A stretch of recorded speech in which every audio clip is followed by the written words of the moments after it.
This is one of the best moments of road rage karma that I've ever witnessed on the internet. Let's have a look at it.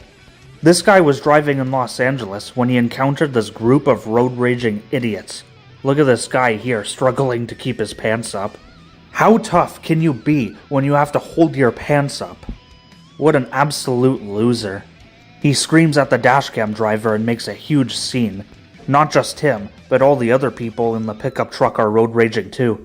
Especially the lady at the front. Look what she's about to do now. Or I guess I should call her a Karen. That's a more appropriate term. She throws some water. At least I think that's water. Hopefully it's not something else. And then this is where the karma strikes. They are about to learn the meaning of play stupid games and win stupid prizes, especially the Karen passenger in the front. She gets out with what looks to be a pocket knife and tries to slash the tires on the dashcam car.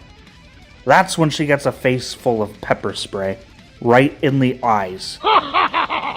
That has got to hurt like bloody hell. And then the dashcam car driver sprays it in the rest of the truck.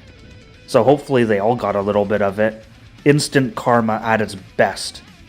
And then they throw a hammer at the dashcam car. Looks like it doesn't cause any damage, thankfully. And the dashcam driver reported them to police shortly after. Not sure if anything came of it though.